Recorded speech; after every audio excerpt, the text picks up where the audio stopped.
السلام عليكم ورحمة الله وبركاته.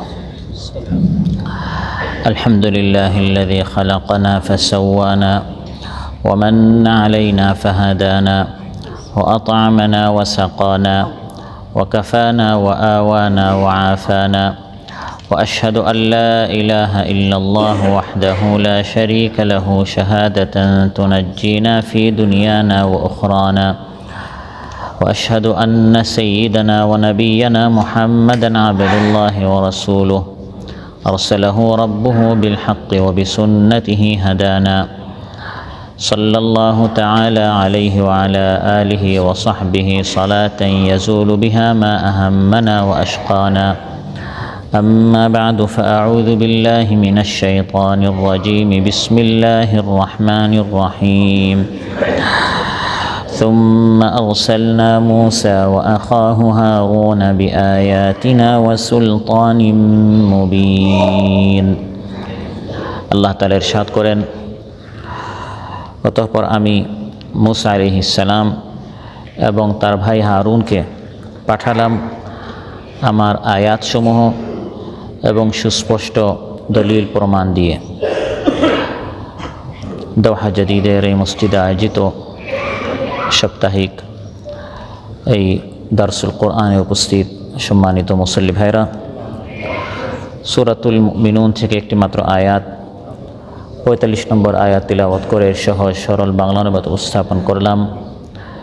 এই আয়াতের আলোকে আমরা আজ আলোচনা করব হযরত মূসা আলাইহিস সালাম এবং তার ভাই হারুন আলাইহিস সালামকে আল্লাহ তাআলা যে পৃথিবীর নিকৃষ্ট যে জালিম ছিল ফিরআউনের নিকট আল্লাহ তাআলা পাঠালেন, এবং এখান থেকে আমরা কি শিখলাম এসব বিষয়ে আপনাদের সামনে আলোচনা উপস্থাপন করব ইনশাআল্লাহ। সম্মানিত ভাইরা, আলোচ্য আয়াতের আগের আয়াতগুলোতে আল্লাহ তাআলা হযরত নূহ আলাইহিস সালামের কথা আলোচনা করেছেন, হুদ বা সালেহ আলাইহিস সালামের কথা আলোচনা করেছেন। তারপর আল্লাহ তাআলা বলেন, এই সকল নবীদের পর আমি আরও অনেক নবীদেরকে পাঠিয়েছি।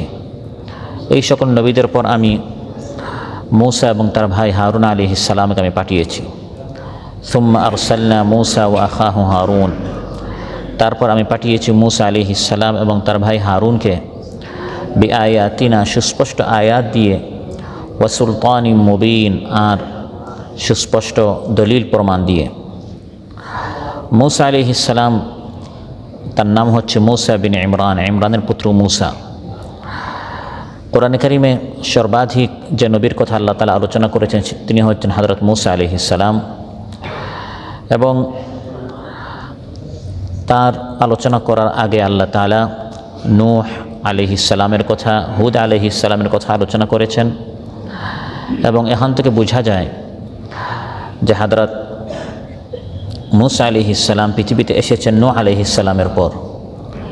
মূসা আলাইহিস সালাম তিনি নূহ, হুদ, সালেহ আলাইহিমুস সালামের পর এই পৃথিবীতে এসেছেন। এবং হযরত ইব্রাহিম আলাইহিস সালামের ছেলের নাম হচ্ছে ইসহাক আলাইহিস সালাম, ইসহাক আলাইহিস সালামের ছেলের নাম হচ্ছে ইয়াকুব আলাইহিস সালাম। এই ইয়াকুব আলাইহিস সালামের অপর নাম হচ্ছে ইসরাঈল। এই ইসরাঈলের বংশধরকে বলা হয় বানু ইসরাঈল, এবং এই বানু ইসরাঈলের নিকট মূসা আলাইহিস সালাম নবী হিসেবে এসেছেন। তাহলে বোঝা গেল মূসা আলাইহিস সালাম, ইব্রাহিম, ইসহাক, ইসমাঈল, ইউসুফ আলাইহিমুস সালামের অনেক দিন পর বা অনেক বছর পর তিনি পৃথিবীতে এসেছেন, যেহেতু তিনি বানু ইসরাঈলের একজন নবী ছিলেন। আর বানু ইসরাঈল হচ্ছে ইয়াকুব আলাইহিস সালামের আওলাদদেরকে বলা হয়।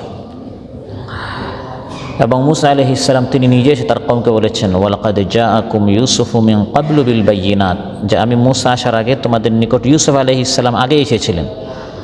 তাহলে মূসা আলাইহিস সালাম তিনি একদিকে নূহ, হুদ, সালেহ আলাইহিমুস সালাম, অন্যদিকে ইব্রাহিম, ইসহাক, ইসমাঈল, ইয়াকুব আলাইহিমুস সালাম, তাদের পরে তিনি এই পৃথিবীতে এসেছেন। মূসা আলাইহিস সালামের কথা কোরআন কারিমে 136 বার আল্লাহ তাআলা আলোচনা করেছেন। সুবহানাল্লাহ। সবচেয়ে বেশি তার কথা আল্লাহ তাআলা কোরআনের মধ্যে উল্লেখ করেছেন। তার নামের চেয়ে বেশি নাম কোরআন কারিমে অন্য কারো আলোচনা হয়নি বা নাম আসেনি। এমনকি কেউ কেউ বলেন যে এই কোরআনের এক পরিচয় হচ্ছে কোরআন ও মূসা, যে মূসা আলাইহিস সালামের কোরআন। এত বেশি কোরআন তিলাওয়াত করা মাত্রই আপনি দেখবেন অনেক সূরা আল্লাহ তাআলা মুসা আলাইহিস সালামের কথা আলোচনা করেছেন। আপনি যখন কোরআন কারীমের শুরু থেকে তিলাওয়াত করা শুরু করবেন, প্রথম যে নবীর কথা আল্লাহ তাআলা আলোচনা করেছেন সূরাতুল বাকারায়, তিনি হচ্ছেন আদম আলাইহিস সালামের। ওয়াইদ ক্বালা রাব্বুকা লিল মালাইকাতি ইন্নী জাইলুন ফিল আরদি খলিফা। তারপর আল্লাহ তাআলা এই খলিফা পাঠাতে চাইলেন, ফিরিস্তাদের অভিযোগ। তারপর আল্লাহ তাআলা সৃষ্টি করার পর আল্লাহ তাআলা আদম আলাইহিস সালামকে সৃষ্টি করার পর আল্লাহ তাআলা ফিরিস্তাদেরকে বললেন উসজুদুলি আদম, আদমের সামনে সাজদা করো। এভাবে আল্লাহ তাআলা সংক্ষিপ্তভাবে 1 পৃষ্ঠায় তার নবী আদম আলাইহিস সালামের কথা আলোচনা করলেন। এরপরে শুরু হলো মুসা আলাইহিস সালামের আলোচনা, প্রায় 1 পারা। আদম আলাইহিস সালামের আলোচনা মাত্র 1 পৃষ্ঠা। তারপরে ইয়া বানি ইসরাইল থেকে আল্লাহ তাআলা বনি ইসরাইল এবং মুসা আলাইহিস সালামের কথা প্রায় 1 পারা আল্লাহ তাআলা সূরাতুল বাকারার শুরুতে আলোচনা করলেন। আবার আপনি যদি একবারে কোরআনের শেষে আসেন 30 নম্বর পারায়, সর্বশেষ যে নবীর নাম আল্লাহ তাআলা এই কোরআনের মধ্যে উল্লেখ করেছেন তিনি হচ্ছেন মুসা আলাইহিস সালাম। ইন্না হাযা লাফিস সুহুফিল উলা সুহুফি ইব্রাহিম ওয়া মুসা। 30 পারার সূরাতুল আলা শেষে আল্লাহ তাআলা বলেন মুসা আলাইহিস সালাম, ইব্রাহিম আলাইহিস সালাম আর মুসা আলাইহিস সালামের সহিফা। এই যে আল্লাহ বলেন ওয়া মুসা সুহুফি ইব্রাহিম ওয়া মুসা, এই মুসার পর, মুসা আলাইহিস সালামের পর আর কোনো নবীর কথা আল্লাহ তাআলা আলোচনা করেন নাই। কয়েক সূরার পর সূরাতুন নাস কোরআন কারীম শেষ। তাহলে মুসা আলাইহিস সালামের কথা শুরুতেও, মুসা আলাইহিস সালামের আলোচনা শেষেও এসেছে। এবং অনেক সূরায় এই ঘটনাগুলো আল্লাহ তাআলা উল্লেখ করেছেন সূরার শুরুর দিকে, যেমন সূরাতুত তাহা, সূরাতুশ শুআরা। সূরা যখন আপনি পড়া শুরু করবেন শুরু থেকে আল্লাহ তাআলা মুসা আলাইহিস সালামের কথা উল্লেখ করেছেন। আবার কোনো কোনো সূরার মাঝখানে, সূরাতুল আরাফের মাঝামাঝি প্রায় 1 পারা আল্লাহ তাআলা মুসা আলাইহিস সালামের কাহিনী উল্লেখ করেছেন। আবার কোনো কোনো সূরার শেষের দিকে এসে সূরাতু ইউনূস, সূরাতু হুদ আল্লাহ তাআলা আলোচনা করেছেন। মুসা আলাইহিস সালামের বড় একটি সিফত, বৈশিষ্ট্য হচ্ছে, খাসিয়ত হচ্ছে, তাকে বলা হয় কালিমুল্লাহ। তাকে কি বলা হয়? কালিমুল্লাহ। কালিমুল্লাহর অর্থ হচ্ছে যিনি সরাসরি আল্লাহর সাথে কথা বলতেন। অন্যান্য নবীরা আল্লাহর এবং তাদের মধ্যে একটি বায়া ছিল, মিডিয়া ছিল, মাধ্যম ছিল, এবং তিনি হচ্ছেন হযরত জিবরিল আলাইহিস সালাম। কিন্তু মুসা আলাইহিস সালাম তাকে কালিমুল্লাহ বলা হয় কারণ আল্লাহ তাআলা সরাসরি তার সাথে কথা বলতেন। ওয়া কাল্লামাল্লাহু মুসা তাকলিমা। আল্লাহ তাআলা বলেন যে আল্লাহ তাআলা সরাসরি মুসা আলাইহিস সালামের সাথে কথা বলেছেন। কখন আল্লাহ তাআলা আস্তে আস্তে বলেছেন, আবার কখন আল্লাহ তাআলা সজোরে মুসা আলাইহিস সালামকে ডেকেছেন। সুবহানাল্লাহ বলবেন না? কথা বলার ধরন একটা হচ্ছে আস্তে আস্তে, আপনার এবং আমার মধ্যে বিশেষ কিছু কথা থাকে। আর কখন আল্লাহ তাআলা জুড়ে জুড়ে কথা বলেছেন, 2 ধরনের কথা। মুসা আলাইহিস সালামকে আল্লাহ তাআলা বলেন ওয়ানাদাইনাহু মিন জানিবিত তুরিল আইমানি ওয়া কাররাবনাহু নাজিয়া। তুর পাহাড়ে মুসা আলাইহিস সালামের সাথে কখনো আমি সজোরে শব্দ করে বড় আওয়াজে কথা বলেছি, আবার কখনো মুসা আলাইহিস সালামকে কাছে এনে আমি তার সাথে আস্তে করে কথা বলেছি। মুসা আলাইহিস সালাম যখন তুর পাহাড়ে প্রথম আসলেন, আল্লাহ তাআলা ডেকে ডেকে মুসা আলাইহিস সালামকে ডাকলেন। ফালাম্মা আতাহা নুদিয়া ইয়া মুসা। যখন মুসা আলাইহিস সালাম তুর পাহাড়ে আসলেন, আল্লাহ তাআলা মুসা আলাইহিস সালামকে ডাকলেন, হে মুসা, ইন্নী আনা রাব্বুকা ফাখলা'ন আলাইকা ইন্নাকা বিল ওয়াদিল মুকদ্দাসি তুওয়া। হে মুসা, আমি হচ্ছি তোমার রব। সরাসরি আল্লাহ তাআলা মুসা আলাইহিস সালামকে বলছেন, হে মুসা, আমি হচ্ছি তোমার রব। এই যে আওয়াজ ধ্বনি তুমি শুনছো, এটি কোনো জিন্নাতের আওয়াজ নয়, কোনো ফেরেশতার আওয়াজ নয়, মালায়েকার আওয়াজ নয়, বরং এটি হচ্ছে আমি আল্লাহর আওয়াজ, আমি তোমার রব। তুমি তুর পাহাড়ে এসেছো একটি পবিত্র উপত্যকায়। ফাখলা'ন আলাইক, তোমার জুতা খুলে ফেলো। তুমি একটি পবিত্র উপত্যকায় আছো, তুমি তুর পাহাড়ে আছো। হে মুসা, আমি তোমাকে চয়েস করেছি। ওয়া আনা আখতারতুকা ফাসতামি' লিমা ইউহা। হে মুসা, আমি তোমাকে মনোনীত করেছি, পছন্দ করেছি, চয়েস করেছি ওয়াহির জন্য। নবী হিসেবে তোমার সাথে সরাসরি আমি কথা বলছি। প্রথম ওয়াহি কি? হে মুসা শুনো, ইন্নানি আনাল্লাহু লা ইলাহা ইল্লা আনা ফা'বুদনি ওয়া আকিমিস সালাতা লিযিকরি। হে মুসা, আমি হচ্ছে আল্লাহ, আমি ছাড়া কোনো সত্য মাবুদ নেই, অতএব শুধু আমার ইবাদত করো এবং আমার শরণার্থে তুমি সালাত কায়েম করো। এটি ছিল মুসা আলাইহিস সালামের বিশেষ একটি বৈশিষ্ট্য। আল্লাহ তাআলা সরাসরি মুসার সাথে কথা বলতেন। মুসা আলাইহিস সালাম সম্পর্কে এত বিশদভাবে আল্লাহ তাআলা আলোচনা করেছেন যে তার জীবনের অনেক ছোটোখাটো বিষয় আল্লাহ তাআলা আলোচনা করেছেন, যেগুলো সাধারণত অন্যান্য নবীর ক্ষেত্রে আল্লাহ তাআলা আলোচনা করেননি। যেমন মুসা আলাইহিস সালামের মিলাদ, মুসা আলাইহিস সালামের জন্ম কিভাবে হয়েছে, এই জন্মের কাহিনী আল্লাহ তাআলা উল্লেখ করেছেন। মুসা আলাইহিস সালাম এমন সময় পৃথিবীতে এসেছেন যে সময়ে মিশরে আইন জারি করা হয়েছিল, মুসা আলাইহিস সালাম যে বংশের ছিলেন, বানু ইসরাঈলের বংশের কোনো পুত্র সন্তান যদি জন্মগ্রহণ করত তাকে জবাই করা হতো। এমন কঠিন নাজুক একটি সময় মুসা আলাইহিস সালাম তিনি তার মায়ের পেটে ছিলেন। আল্লাহ তাআলা তার জন্ম এর কাহিনী উল্লেখ করছেন যে আমি মুসা আলাইহিস সালামের মায়ের প্রতি, তার জননীর প্রতি আমি ওহী করলাম। وأوحينا إلى أم موسى أن أرضعيه فإذا خفت عليه فألقيه في اليم ولا تخافي ولا تحزني। আমি মুসা আলাইহিস সালামের মায়ের প্রতি ওহী করলাম, হে উম্মে মুসা, তুমি মন ভরে তোমার ছেলেকে দুধ পান করাও, কোনো ভয় কোনো টেনশন নাই, ফিরআউন তোমার ছেলেকে জবাই করে ফেলবে, শেষ করে ফেলবে, এই চিন্তা তুমি করিও না। আর যদি তোমার ভিতরে বেশি পেরেশানি হয় তাহলে তুমি মুসাকে পানিতে ফেলে দাও। পানিতে ফেললে সাধারণত আমাদের চোখ দ্বারা আমরা দেখি বাচ্চা মারা যায়, ডুবে যায়, কিন্তু আল্লাহর প্রতি কেমন ঈমান উম্মে মুসার। আল্লাহ বলছেন পানিতে এই ছেলেকে যদি তুমি রেখে দাও তাহলে এই ছেলেটা মারা যাবে না, বরং সে বেঁচে যাবে। ফাইদা খিফতে আলাইহি উম্মে মুসা, তোমার যদি বেশি ভয় থাকে তাহলে ছেলেকে তুমি পানিতে ফেলে দাও। ওয়ালা তাখাফি, ভয় করিও না, ওয়ালা তাহজানি, চিন্তিত হইও না, বিষণ্ণ হইও না, কারণ ইন্না রাদ্দুহু ইলাইকি ওয়া জাইলুহু মিনাল মুরসালিন। এই মুসাকে আমি, হে উম্মে মুসা, তোমার নিকট ফিরে আনবো। শুধু এই মুসা পানি থেকে তোমার নিকট ফিরে আসবে তা নয়, বরং এখন তোমার কাছ থেকে সে একটি বাচ্চা হয়ে যাচ্ছে, তোমার নিকট সে নবী রাসূল হয়ে ফিরে আসবে। এটি হচ্ছে তার জন্মের কাহিনী, লম্বা কাহিনী আল্লাহ তাআলা উল্লেখ করেছেন। তারপর মুসা আলাইহিস সালামের যৌবনের কাহিনী আল্লাহ তাআলা কোরআনের মধ্যে উল্লেখ করেছেন। মুসা আলাইহিস সালাম যখন তার যৌবনের পরিপূর্ণতায় পৌঁছলেন, নবী হওয়ার আগের কাহিনী, যখন তার বয়স 25 বছরের মতো ছিল। ولما بلغ أشده واستوى آتيناه حكما وعلما وكذلك نجزي المحسنين।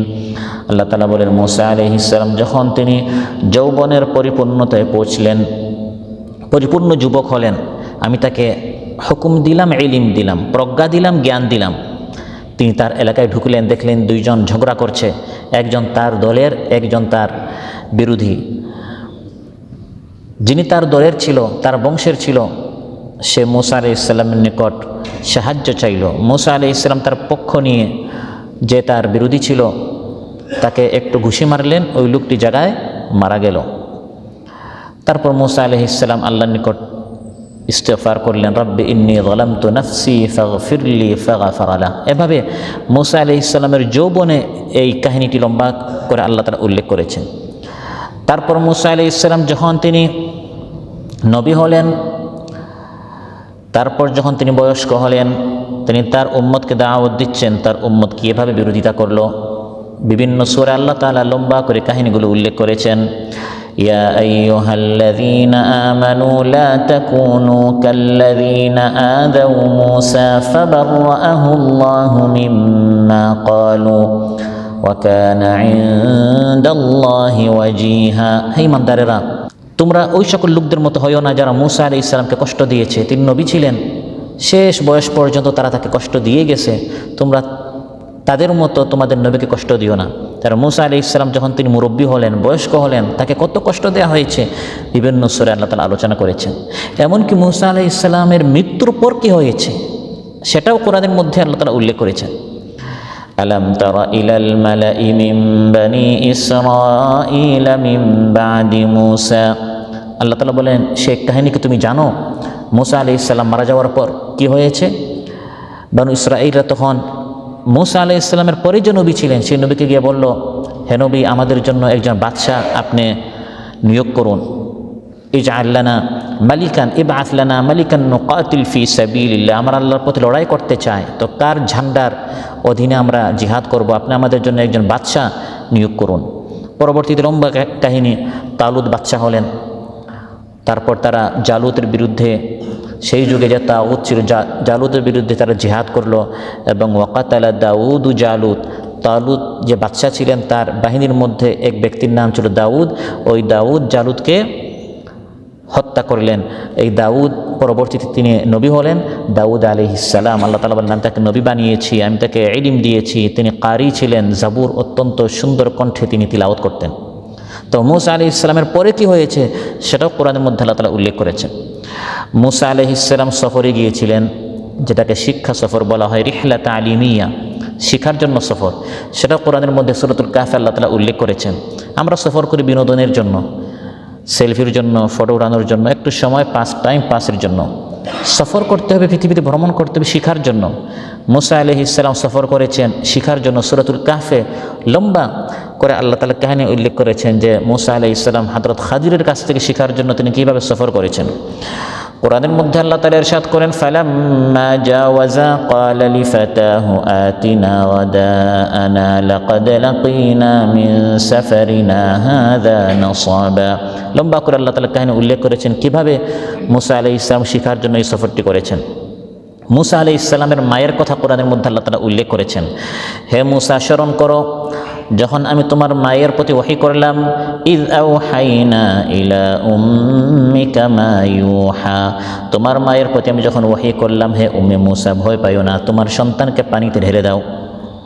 তারপর মূসা আলাইহিস সালামের বোনের কথা কোরআনের মধ্যে আল্লাহ তাআলা উল্লেখ করেছেন, ইয তামশি উখতুকা ফাতাকুলু হাল আদুল্লুকুম আলা মান ইয়াকফুলু, হে মূসা স্মরণ করো যখন তোমার মা তোমাকে পানিতে ফেলে দিল একটি বক্সের মধ্যে রেখে, তারপর ওইদিকে আসিয়া যখন তোমাকে নিয়ে নিল, ফিরআউন সে সিদ্ধান্ত নিল তোমাকে হত্যা করে ফেলবে, কিন্তু তার স্ত্রী আসিয়া বারণ করলো তাকে হত্যা করা যাবে না, তাকে আমরা আমাদের সন্তান হিসাবে রাখবো বা তার কাছ থেকে আমরা উপকৃত হব। কিন্তু মূসা এমন একটি পরিস্থিতি হলো, তুমি ভূমিষ্ঠ হয়েছ, দুগ্ধপুষ্য, এই বাচ্চা কারো দুধ গ্রহণ করছে না। আসিয়া পেরেশান হয়ে গেল, বিভিন্ন নারীদেরকে আনা হলো, কারো দুধ মূসা যখন গ্রহণ করছিলেন না, তখন আল্লাহ তাআলা এই দিকে মূসা আলাইহিস সালামের বোনকে ঘর থেকে বের করে দিলেন। যেতে যেতে ফিরআউনের প্রাসাদ পর্যন্ত তিনি পৌঁছে গেলেন। সেখানে গিয়ে বললেন, আমি তোমাদেরকে এমন একটি নারীর সংবাদ দিব যে নারীর নিকট যদি তোমরা এই বাচ্চাটাকে নিয়ে যাও, ওই মহিলার, ওই নারীর দুধ এই বাচ্চা গ্রহণ করবে। সে নারী হচ্ছে উম্মে মূসা, মূসা আলাইহিস সালামের মা। তো বোন যে ঘর থেকে বের হলেন, ফিরআউনের প্রাসাদে গেলেন, আল্লাহ তাআলা উখতে মূসা, একদিকে উম্মে মূসা, অন্যদিকে উখতে মূসা, মূসা আলাইহিস সালামের মায়ের কথা উল্লেখ করেছেন, মূসা আলাইহিস সালামের বোনের কথাও উল্লেখ করেছেন। আবার মূসা আলাইহিস সালামের একজন খাদিম ছিলেন, ওই যে শিক্ষা সফর যেটা একটু আগে বললাম, ওই শিক্ষা সফরে তিনি একা যাননি, সাথে একজন খাদিম, তার একজন সেবক তার সাথে গিয়েছিলেন। ওই খাদিমের কথাও কোরআনের মধ্যে আল্লাহ তাআলা উল্লেখ করেছেন, ওয়াইয ক্বালা মূসা লিফাতাহু লা আবরাহু হাত্তা আবলুগা মাজমাআল বাহরাইনি আও আমদিয়া হুকুবা। আবার মূসা আলাইহিস সালামের একজন উস্তাদ ছিলেন ওই সফরে, যার নাম হচ্ছে হযরত খাদির। ওই উস্তাদের কথা আল্লাহ তাআলা কোরআনের মধ্যে উল্লেখ করেছেন যে মূসা আলাইহিস সালামের এই উস্তাদকে আমি অনেক ইলম দিয়েছি, ওই ইলম থেকে শেখানোর জন্য আমি মূসা আলাইহিস সালামকে তার উস্তাদের নিকট পাঠিয়ে দিলাম। فوجد عبدا من عبادنا آتيناه رحمة من عندنا وعلمناه من لدنا علما। আবার মূসা আলাইহিস সালামের স্ত্রীর কথা আল্লাহ তাআলা উল্লেখ করেছেন। মূসা আলাইহিস সালাম যখন ওই এক ব্যক্তিকে, তার অনিচ্ছাকৃত যখন ওই ব্যক্তি মারা গেল, তখন ফিরআউন এরা চক্রান্ত করলো যে মূসাকে হত্যা করতে হবে। গোপনে এক ব্যক্তি এসে মূসা আলাইহিস সালামকে বললো যে তারা ষড়যন্ত্র করছে, আপনাকে হত্যা করবে, আপনি এখান থেকে বের হয়ে যান। তিনি মিশর থেকে বের হয়ে গেলেন, মাদিয়ানে গেলেন। সেখানে গিয়ে শুআয়ব আলাইহিস সালামের মেয়ের সাথে তার বিবাহ হলো। তো শুআয়ব আলাইহিস সালামের যে মেয়ে, মূসা আলাইহিস সালামের স্ত্রী, ওই স্ত্রীর কথা কোরআনের মধ্যে আল্লাহ তাআলা উল্লেখ করলেন যে সেখানে গিয়ে মূসা আলাইহিস সালাম তার শ্বশুরের শুআয়ব আলাইহিস সালামের যে বকরি ছিল এগুলো তিনি রাখতেন। 8 বছর থেকে 10 বছর পর্যন্ত চুক্তি হলো যে আপনি খেদমত করবেন, তারপর আপনি আমার, এটা হচ্ছে মহারানা হিসাবে। এবং ওই মেয়ের সাথে তিনি বিবাহে আবদ্ধ হলেন। যখন তার খেদমত শেষ হলো, তখন স্ত্রীকে নিয়ে তিনি আবার মিশরে ফিরে আসছেন। এই স্ত্রীর কাহিনী আল্লাহ তাআলা কোরআনের মধ্যে উল্লেখ করলেন। পথে এত ঠান্ডা ছিল, আবার খুব অন্ধকার ছিল, মিশরের পথ তিনি খুঁজে পাচ্ছেন না। দূর থেকে তিনি দেখলেন ওখানে আগুন জ্বলছে, ওই আগুনের ওখানে গেলেন এবং ওটাই ছিল তুর পাহাড়। সেখানে আল্লাহ তাআলা মুসা আলাইহিস সালামকে ডেকে নবী করে ফিরআউনের নিকট পাঠালেন।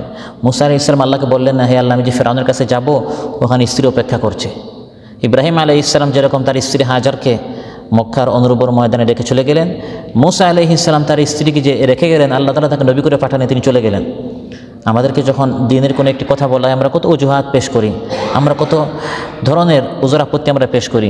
মুসা আলাইহিস সালাম তিনি তার স্ত্রীকে ঠান্ডার মধ্যে অন্ধকারে রেখে ওই পাহাড়ের দিকে গেলেন, আগুনের দিকে, যে এই আগুন থেকে কোনো গরম মানে একটু আগুন যদি আমি নিয়ে আসতে পারি তাহলে এই ঠান্ডার সময় আমাদের কাজে আসবে বা পথ দেখার জন্য আলোর ব্যবস্থা হবে। ওই তুর পাহাড়ে, ওই আগুন ছিল তুর পাহাড়ে, সেখানে আল্লাহ তাআলা তাকে বলেন, ইযহাব ইলা ফিরআউনা ইন্নাহু তাগা, হে মুসা ফিরআউনের নিকট যাও, সে তাগুত হয়েছে, সীমা লঙ্ঘন করছে। মুসা আলাইহিস সালাম সেখান থেকে ফিরআউনের দিকে চলে গেলেন। কোরআন আর আলোচনা করে নাই যে তার স্ত্রী কী হলো। তার মানে মুসা আলাইহিস সালামকে যখন আল্লাহ তাআলা পাঠালেন ফিরআউনের দিকে, মুসা আলাইহিস সালাম আর পিছনের দিকে ফিরে তাকাননি। তাহলে কোরআনের মধ্যে মুসা আলাইহিস সালামের মায়ের কথা, মুসা আলাইহিস সালামের বোনের কথা, মুসা আলাইহিস সালামের খাদিমের কথা, মুসা আলাইহিস সালামের স্ত্রীর কথা আল্লাহ তাআলা আলোচনা করেছেন। আর গুরুত্বপূর্ণ যার কথা আল্লাহ তাআলা আলোচনা করেছেন তিনি হচ্ছেন মুসা আলাইহিস সালামের ভাইয়ের কথা। মুসা আলাইহিস সালাম তারা দুই ভাই ছিলেন, তিনি ছিলেন ছোটো ভাই, আর বড় ভাইয়ের নাম ছিল হারুন আলাইহিস সালাম। আলোচনায় আল্লাহ তাআলা তার নামও নিয়েছেন, সুম্মা আরসালনা মুসা ওয়া আখাহু হারুন বিআয়াতিনা ওয়া সুলতানিম মুবিন। আল্লাহ তাআলা বলেন, অতঃপর আমি মুসা আলাইহিস সালাম এবং তার ভাই হারুনকে পাঠিয়েছি আয়াত দিয়ে, সুস্পষ্ট প্রমাণ দিয়ে। তার কোরআনের মধ্যে আল্লাহ তাআলা হারুন আলাইহিস সালামের কথা উল্লেখ করেছেন। একটি প্রশ্ন জাগতে পারে, সেটি হচ্ছে আমরা জানি যে ফিরআউন, যেটা একটু আগে আমি বললাম, সে আইন জারি করেছিল বানু ইসরাঈলের প্রত্যেক ছেলে সন্তানকে কী করতে হবে, হত্যা করতে হবে। তাহলে মুসা আলাইহিস সালাম ওই হত্যা থেকে কীভাবে বাঁচলেন, ওই কাহিনী বিস্তারিতভাবে কোরআনের মধ্যে আলোচনা করা হয়েছে। যে উম্মে মুসা তাকে পানিতে ফেলে দিলেন, ওখান থেকে কিভাবে তিনি বেঁচে গেলেন। তো হারুন আলাইহিস সালাম কীরকম বাঁচলেন, তার ভাই যে হারুন আলাইহিস সালাম ছিলেন তিনি কীভাবে বাঁচলেন? এর উত্তর হচ্ছে তাফসিরে এসেছে যে যখন প্রতি বছর ফিরআউন হত্যা করা শুরু করলো বানু ইসরাঈলকে, অনেক বছর চলে যাওয়ার পর তার যারা 5টা গোলাম ছিল, তার আশেপাশে যারা ছিল, তারা এসে ফিরআউনকে বললো, হে ফিরআউন, তুমি যেভাবে সমানে বানু ইসরাঈলকে হত্যা করছো, 10, 20, 30, 50, 100 বছর পর আমাদের সেবা কারা করবে? বানু ইসরাঈল বর্তমান যে প্রজন্ম আছে তাদের সব ছেলেরা তো মারা যাচ্ছে, পরবর্তীতে এক সময় তো আমাদের কাজ আমাদেরকে করতে হবে, তো আমাদের তো কিছু গোলাম লাগবে, আমাদের কিছু সেবক লাগবে, খাদিম লাগবে। তো এক কাজ করো, 1 বছর হত্যা করো আর 1 বছর ছেড়ে দাও। তো যে বছর ফিরআউন সিদ্ধান্ত নিল যে 1 বছর বানু ইসরাঈলকে আমরা ছেড়ে দিব, তাদের ছেলে সন্তান হলে জবাই করব না, পরের বছর আমরা জবাই করব। হারুন আলাইহিস সালাম মুসা আলাইহিস সালাম থেকে 1 বছর বড় ছিলেন। যে বছর সে হত্যা করতো না, এমন 1 বছর হারুন আলাইহিস সালাম জন্ম হয়েছে, ফলে আর সমস্যা হয়নি। আর পরের বছর মুসা আলাইহিস সালাম জন্মগ্রহণ করার কারণে উম্মে মুসা সমস্যায় পড়েছিলেন, কিন্তু আল্লাহ তাআলা তাকে সমস্যা থেকে উত্তীর্ণ করে মুসা আলাইহিস সালামকে শুধু বাঁচিয়েছেন তা নয়, তাকে নবী করে আল্লাহ তাআলা তাকে নবী বানিয়ে ফেললেন। মুফাসসিরিন ইকরাম বলেন যে পৃথিবীর ইতিহাসে ভাই ভাইয়ের জন্য অনেক তার অবদান থাকে। একজন ভাই তার ভাইয়ের জন্য অনেক কিছু চেষ্টা করে, যেমন আমরা কাতারে আসলে ভাইকে কাতারে আনার চেষ্টা করি, তার জন্য একটি কাজের ব্যবস্থা করার চেষ্টা করি, নানা ধরনের ভাই তার ভাই উপকার করার চেষ্টা করে। পৃথিবীর ইতিহাসে সবচেয়ে বেশি ভাই ভাইয়ের কাজে এসেছে হারুন আলাইহিস সালামের কাজে তার ভাই মুসা আলাইহিস সালাম এসেছেন। সেটি হচ্ছে মুসা আলাইহিস সালাম দোয়া করে তার ভাই হারুন আলাইহিস সালামকে নবী বানিয়েছেন। সুবহানাল্লাহ বলবেন না? আপনি আপনার ভাইয়ের কি উপকার করেছেন? তার জন্য একটা চাকরি বন্দোবস্ত করে দিয়েছেন, কাতারের একটি ভিসার বন্দোবস্ত করে দিয়েছেন, একটি জায়গা কিনে দিয়েছেন, একটা ঘর বানিয়ে দিয়েছেন। আর মুসা আলাইহিস সালাম কি করেছেন? কোরআনের মধ্যে আল্লাহ তাআলা ইরশাদ করেন, মুসা আলাইহিস সালাম দোয়া করেছেন, ওয়াজআলনি ওয়াজিরাম মিন আহলি হারুন আখি। হে আল্লাহ, আপনি আমাকে পাঠাচ্ছেন ফিরআউনের নিকট, সে তো এক তাগুত, স্বৈরাচার, ফেসিস্টার, তার সামনে যে আমি কথা বলবো, আমি একা না গিয়ে আপনি আমার ভাই হারুনকে আমার ওয়াজির, আমার সহযোগী আপনি বানান। কারণ হারুন আলাইহিস সালামের একটা যোগ্যতা আমি মুসার চেয়ে একটু বেশি, সেটা হচ্ছে ও আখি হারুন হুয়া আফসাহু মিন্নি লিসানা। মুসা আলাইহিস সালামের চেয়ে হারুন আলাইহিস সালামের ভাষা, কথা বলার যোগ্যতা বেশি ছিল। তিনি প্রাঞ্জল ভাষায় কথা বলতে পারতেন, সুস্পষ্ট ভাষায় ব্যক্ত করতে পারতেন, তার আলোচনা, তার ভাষণ, তার বক্তৃতা আকর্ষণীয় ছিল। তো হে আল্লাহ, যেহেতু ফিরআউনের নিকট আমরা যাচ্ছি, তার এত বিশাল প্রাসাদ, ওখানে গিয়ে তো আমরা গেলে তো এমনি অজ্ঞান হয়ে যাবো, সেখানে কথা বলবো কি? তো এত বড় এক জালিম, আর আমি অনেক বছর আগে তাদের এক ব্যক্তিকে হত্যা করেছিলাম, তারা তো উৎপেতে বসে আছে, তারা আমাকে খুঁজছে, সেখানে আমি দাওয়াত কীভাবে পেশ করবো? এজন্য আমার ভাইকে আমার সাথে আপনি নবী করে পাঠান। আল্লাহ তাআলা বললেন, ক্বালা ক্বাদ উতীতা সু'লাকা ইয়া মূসা, হে মূসা তোমার দোয়া কবুল করলাম, ভাইকে নবী বানালাম। ওয়া ওয়াহাবনা লাহু মির রাহমাতিনা আখাহু হারুনা নাবিয়্যা। আল্লাহ তাআলা বলেন, আমি দয়া করে মূসা আলাইহিস সালামের জন্য আমি তার ভাই হারুনকে আমার রহমত, দয়া, অনুগ্রহ আমি তাকে নবী বানিয়ে ফেললাম। তাহলে এটি ভাই ভাইয়ের উপর কত বড় অবদান। হাদিসের মধ্যে রাসূল সাল্লাল্লাহু আলাইহি ওয়াসাল্লাম ইরশাদ করেন যে মূসা আলাইহিস সালাম সবচেয়ে বেশি যে কয়জন নবী নির্যাতিত হয়েছেন এর মধ্যে একজন হচ্ছেন মূসা আলাইহিস সালাম। ফিরআউন দ্বারা নির্যাতিত হয়েছেন, পরবর্তীতে তার কওম বনু ইসরাঈল দ্বারা নির্যাতিত হয়েছেন। বুখারী মুসলিম এসেছে, ক্বালা রাসূলুল্লাহ সাল্লাল্লাহু আলাইহি ওয়াসাল্লাম রাহিমাল্লাহু মূসা ক্বাদ উযিয়া বিআকসারা মিন হাযা ফাসাবারা। মূসা আলাইহিস সালাম অনেক নির্যাতিত হয়েছেন কিন্তু তিনি সবর করেছেন। উম্মতের দিক দিয়ে মূসা আলাইহিস সালাম হচ্ছেন সেই সকল নবীদের একজন যাদের উম্মত সবচেয়ে বেশি। বুখারী মুসলিম এসেছে, মহানবী সাল্লাল্লাহু আলাইহি ওয়াসাল্লাম ইরশাদ করেন, উরিদাত আলাইয়াল উম্মাম, আমার সামনে উম্মতদেরকে আমার সামনে পেশ করা হলো, পর্দা সরিয়ে দেওয়া হলো। মহানবী সাল্লাল্লাহু আলাইহি ওয়াসাল্লাম উম্মতগুলো দেখলেন। ফারাআইতুন নাবিয়্যা ওয়া মাআহুর রুহাইত, আমি দেখলাম কোন নবী তার সাথে মাত্র কয়েকজন উম্মত। ওয়ান নাবিয়্যা ওয়া মাআহুর রাজুল ওয়ার রাজুলান, কোন নবীর সাথে মাত্র একজন বা দুইজন উম্মত। ওয়ান নবী ওয়া লাইসা মাআহু আহাদ, এমন কোন নবী আছেন তাদের সাথে কেউই নাই। ইদরুফি আলী সাওয়াদুন আযম, হঠাৎ আমার সামনে আমি দেখলাম একজন নবী, তার সাথে অনেক উম্মত। আমি ভাবলাম ফাযানানতু আন্নাহুম উম্মতি, এরা বোধহয় আমার উম্মত। তখন বলা হলো, না, হাযা মূসা আলাইহিস সালাম ওয়া কওম, এরা হচ্ছে মূসা আলাইহিস সালামের উম্মত। ওয়ালাকিন উনজুর ইলাল উফুক, অন্যদিকে আপনি তাকান। তারপর আমি দেখলাম আগেরটা থেকে এটা আরও বড় এক উম্মত, বিশাল এক উম্মত। বলা হলো হাদিহি উম্মতুকা, এরা হচ্ছে আপনার উম্মত। সুবহানাল্লাহ। তাহলে আমাদের সংখ্যা সবচেয়ে বেশি, আর মূসা আলাইহিস সালামের সংখ্যা একবারে কম না, তার উম্মতের সংখ্যাও অনেক বেশি। আমাদের উপর মূসা আলাইহিস সালামের বড় একটি অবদান হচ্ছে যে আমাদের উপর 50 ওয়াক্ত নামাজ ফরজ ছিল। কত ওয়াক্ত? 50 ওয়াক্ত। সহিহ মুসলিম এসেছে, মেরাজের রাতে মূসা আলাইহিস সালাম বারবার মহানবী সাল্লাল্লাহু আলাইহি ওয়াসাল্লাম বললেন, আল্লাহর নিকট যান এবং 5 ওয়াক্ত কমান, 45 হলো, আরও 5 ওয়াক্ত কমান, 40 হলো, আরও 5 ওয়াক্ত কমান, করে করে তিনি 5 ওয়াক্ত এনেছেন। এটা মূসা আলাইহিস সালামের অবদান আমাদের উপর। তারপর আল্লাহ তাআলা বললেন, হে আমার হাবিব, আমি আল্লাহ যেটা বলি আমার কথা চেঞ্জ হয় না, 50-50ই থাকবে। আপনার উম্মত আদায় করবে 5 ওয়াক্ত, একে 10, তো 5 10 কত হয়? 50 হয়। আমরা আদায় করবো 5 ওয়াক্ত নামাজ, আল্লাহ সওয়াব দিবেন 50 ওয়াক্ত নামাজে। তো আল্লাহ তাআলা মূসা আলাইহিস সালামের কথা কোরআনে কারীমে উল্লেখ করেছেন, কারণ এখানে আমাদের জন্য অনেক কিছু শেখা রয়েছে। আল্লাহ সুবহানাহু ওয়া তাআলা আমাদের সবাইকে বলার চেয়ে শোনার চেয়ে বেশি আমল করার তৌফিক দান করুন। আমাদের মধ্যে যারা অসুস্থ আছেন আল্লাহ তাআলা সুস্থ করে দেন, যারা যে পেরেশানি আছে আল্লাহ তাআলা পেরেশানি মুক্ত করুন। আসসালামু আলাইকুম ওয়া রাহমাতুল্লাহি ওয়া বারাকাতুহু।